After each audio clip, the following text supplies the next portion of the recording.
ہوا کی بیٹی، کیا اس کے ذمہ دار میں ہوں؟ یہ سب میری وجہ سے ہوا ہے؟ کیا وہ میری وجہ سے اس راستے پر چل پڑی ہے؟ آج وہ پورے شہر میں بدنام ہے، لوگ اس کے بارے میں کیا کیا باتیں بناتے ہیں، لیکن مجھے یقین نہیں آتا۔ یقین کروں بھی تو کیسے؟ وہ اتنا تو گر نہیں سکتی، وہ ایسی تو نہیں تھی۔ زندگی کے 5 سال ہم ایک دوسرے کے ساتھ گزار چکے تھے، میں جانتا ہوں وہ کیسی ہے۔ وہ مجھ سے ایک کلاس پیچھے تھی۔ ابا کے تبادلے کے بعد ہم جمشید پورہ آ گئے۔ میں ابھی 9ویں جماعت میں داخلہ لے کر اس نئے اسکول میں آیا تھا۔ یہاں پہلی بار اس سے میری ملاقات ہوئی۔ وہ 8ویں جماعت کی طالبہ تھی، تاہم کے وقفے میں اس نے مجھ سے پانی مانگا تھا اور اس طرح ہماری پہچان ہوگی اور پھر ہم بہت اچھے دوست بن گئے۔ پھر یہ سلسلہ کالج تک چلتا گیا۔ ہم ہر وقت ساتھ ساتھ ہی رہتے، ویسے ہمارا پورا ایک گروپ بن چکا تھا جو اسکول سے کالج تک ساتھ ہی رہا۔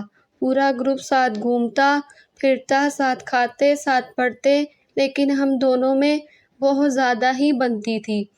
حالانکہ دوستی کے علاوہ ہم دونوں میں دوسرا کچھ بھی نہیں تھا، لیکن گروپ اور کالج میں ہم دونوں کے نام جوڑ دیے گئے تھے۔ پھر وہ وقت بھی آیا جب ہم سے جدا ہو گئے۔ کالج کی پڑھائی پوری کرنے کے بعد میں نے اپنا چھوٹا سا کاروبار شروع کر دیا اور وہ سلائی کڑھائی کا کام کرنے لگی۔ ایک ہی شہر میں رہنے کی وجہ سے ہم دونوں کہیں نہ کہیں ایک دوسرے سے ٹکرا ہی جاتے تھے۔ دل من کی باتیں کرتے، اسکول کالج کی یادیں تازہ کرتے اور اپنے اپنے راستے نکل جاتے۔ لیکن ایک دن وہ بہت ہی پریشان اور سراپا غمگین میرے کارخانے پر آ کر کہنے لگی، تم جانتے ہو میری شادی ہونے والی ہے۔ میں نے خوشی سے اس کی طرف دیکھ کر کہا، ارے واہ، مبارک ہو، کب ہے تمہاری شادی؟ وہ حیرت اور افسوس سے میری طرف دیکھنے لگی۔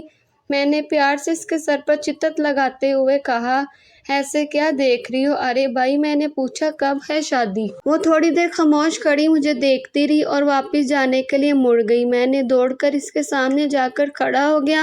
کیا بات ہے، تم بہت پریشان نظر آ رہی ہو۔ میری بات کا جواب تک نہیں دیا اور جا رہی ہو، عجیب حرکتیں کر رہی ہو۔ پہلے کبھی تم نے ایسا نہیں کیا، سچ سچ بتاؤ کیا بات ہے؟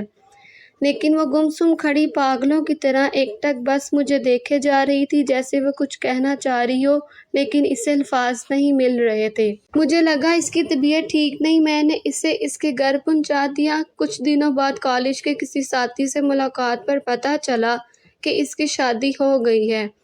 یہ سن کر میں بہت خوش ہوا۔ اس نے اپنے نئے سفر کے لیے دعائیں دی، پھر اس کے بعد اس کی کوئی خبر نہیں ملی۔ وقت گزرتا چلا گیا، اپنے گھر کاروبار میں ایسا الجھا کہ دنیا و فہمیوں سے بے خبر ہو گیا۔ میری بھی شادی ہو چکی تھی اور اللہ کے کرم سے 2 پھول جیسے بچے بھی ہو چکے تھے۔ اچانک ایک دن پتہ چلا کہ اس کے شوہر کا انتقال ہو چکا ہے اور اب وہ بیوہ ہو چکی ہے۔ یہ سن کر بہت افسوس ہوا، دل درد سے تلملا اٹھا، میری آنکھوں سے آنسوؤں کا سیلاب جاری ہو گیا۔ دل میں خیال آیا اسے جا کر مل لاؤں۔ اسکول کالج کے تمام روز و شب نظروں کے سامنے رقص کرنے لگے۔ کتنے پیارے اور اچھے دن تھے، نہ کوئی دکھ، نہ غم، نہ پریشانی، نہ فکر۔ وہ عائش کتنی ہنستی رہتی تھی، وہ کتنی چنچل لڑکی تھی۔ کبھی کسی نے سوچا بھی نہیں تھا کہ زندگی اسے اتنا غم انعام کر دے گی۔ اس روز مجھ سے نہ کچھ کھایا گیا نہ سویا گیا، میری آنکھوں میں بس اس کا چہرہ گم رہا تھا۔ اتنی معصوم اور بھولی لڑکی اتنا بڑا غم کیسے سہ رہی ہوگی؟ میں بہت ہی گمسم بیٹھا رہا۔ میری بیوی نے جب میری حالت دیکھی تو پوچھ بیٹھی۔ میں نے شروع سے آخر تک اسے پورا ماجرا کہہ سنایا۔ تمام واقعات سننے کے بعد میری بیوی کی آنکھوں سے آنسو امڑ آئے۔ وہ مجھ سے کہنے لگی، اور آپ اب تک یہاں بیٹھے ہیں، جائیں اپنی دوست کے پاس، ان سے ملاقات کریں، انہیں تسلی دیں۔ میں حیرت و تعجب سے اپنی بیوی کا چہرہ دیکھتے ہوئے سوچنے لگا، واہ رے عورت ذات، شاید محبت و انسانیت کا وجود تیری وجہ سے ہی دنیا میں زندہ ہے۔ واہ رے اظہار قربانی کی مہارت، کسی کے غم کو اپنا غم بنا لینا کوئی تجھ سے سیکھے۔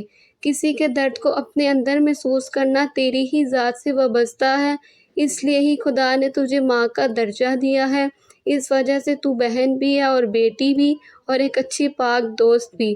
مانا کہ تیری عظمت ماں ہے، لیکن تیری بلندی اور وقار ایک نیک اور پاکیزہ بیوی کی صورت میں دنیا کو منور مطر کر رہی ہے۔ آگے الفاظ نہیں کہ تیری عظمت بیان کرے، اے محترم عورت ذات۔ خیر میں اس کے گھر پہنچ گیا۔ وہ میرے بارے میں سنتے ہی اپنے آپ پر قابو نہ رکھ سکی اور زور و قطار رونے لگی۔ اس کی وہ کرب ناک سسکیاں پردے کے اس پار بھی صاف صاف سنائی دے رہی تھی، لیکن میں مجبور تھا، اس سے بات نہیں کر سکتا تھا، اسے تسلی نہیں دے سکتا تھا، اس کے سر پر ہاتھ رکھ کے اس سے یہ احساس نہیں کروا سکتا تھا کہ میں ہوں نہ ابھی عدت کے دن پورے ہونے تک اور صبر باقی تھا۔ لیکن میں 2-3 دن بعد اس کے گھر چکر ضرور لگاتا۔ عدت کی مدت پوری ہونے کے بعد میں اسے دل بہلانے کے لیے باہر لے جاتا، اس کی دل جوئی کرتا، اس کے غم کو ہلکا کرنے کی کوشش کرتا، اس کے ساتھ زیادہ سے زیادہ وقت گزارتا۔ بس دوستی کے حق کی خاطر، اس کی اس بے لوث دوستی کی خاطر جو اس نے اسکول کالج میں نبھائی تھی۔ خیر میں ہر طریقے سے اسے خوش رکھنے کی کوشش میں لگا رہا، لیکن یہ معاشرہ نہ کسی جذبے کو سمجھتا ہے نہ کسی رشتے کو۔ بس شروع ہو گئے سارے مل کر طرح طرح کی باتیں ہونے لگی۔ میرے اس پاک جذبے کو ہوس کا نام دے دیا گیا۔ حد تو تب ہوگی جب ایک معصوم بیوہ عورت سے ہمدردی کرنے کی بجائے، اس کے دکھ میں اسے تسلی دینے کی بجائے، معاشرہ یہ کہنے سے نہیں چکا کہ وہ بیچارہ بندہ کیا کرے گا، یہ عورت ہی ایسی ہے۔ شوہر کے مرنے کے بعد اپنی خواہش پوری کرنے کے لیے اس بندے کو پھنسا لیا ہے۔ یہ سب کچھ ہونے کے بعد میں نے اس کے گھر آنا جانا بند کر دیا، مگر لوگوں کو اس پر بھی قرار نہ آیا۔ وہ میرے پاس آ کر طرح طرح کی باتیں کرتے، کہتے اب تم نہیں تو اس نے کسی اور کو اپنی زلفوں کا اسیر بنا لیا ہے، آئے دن وہ کسی دوسرے شخص کے ساتھ نظر آتی ہے، ہر رات اس کو ایک نئے بندے کے ساتھ دیکھا جاتا ہے، وغیرہ وغیرہ۔ جتنے لوگ اتنی باتیں، میں یہ سب سن سن کر پریشان ہو چکا تھا اور خود کو اس بات کا مجرم تصور کرنے لگا تھا کہ اگر میں اس کے ساتھ باہر آتا جاتا، نہیں تو یہ سب باتیں پیدا ہوتی اور نہ کچھ ہوتا۔ میں اکثر سوچتا کہ کیا اس کا ذمہ دار میں ہوں، یہ سب میری وجہ سے ہوا ہے، کیا وہ میری وجہ سے اس راستے پر چل پڑی ہے، آج جو پورے شہر میں بدنام ہے، لوگ اس کے بارے میں کیا کیا باتیں بناتے ہیں، لیکن مجھے یقین نہیں آتا، یقین کروں بھی تو کیسے؟ وہ اتنا تو گر نہیں سکتی، وہ ایسی تو نہیں تھی، زندگی کے 5 سال ہم ایک دوسرے کے ساتھ گزار چکے تھے، میں جانتا ہوں وہ کیسی ہے، لیکن ٹہار بشری میں نے اس پر نظر رکھنی شروع کر دی، یا صاف صاف کہوں تو اس کی جاسوسی شروع کر دی، مگر کہیں کبھی اتفاقاً بھی مجھے کسی کے ساتھ تو کیا باہر بھی نظر نہیں آئی۔ اس نے خود کو گھر میں قید کر لیا تھا۔ وہ معصوم اکیلی لڑکی دنیا کے زہریلے لہجوں کے تیر کیسے برداشت کر سکتی تھی، سو اپنے آپ کو زندہ ہی گھر کے مقبرے میں دفن کر لیا۔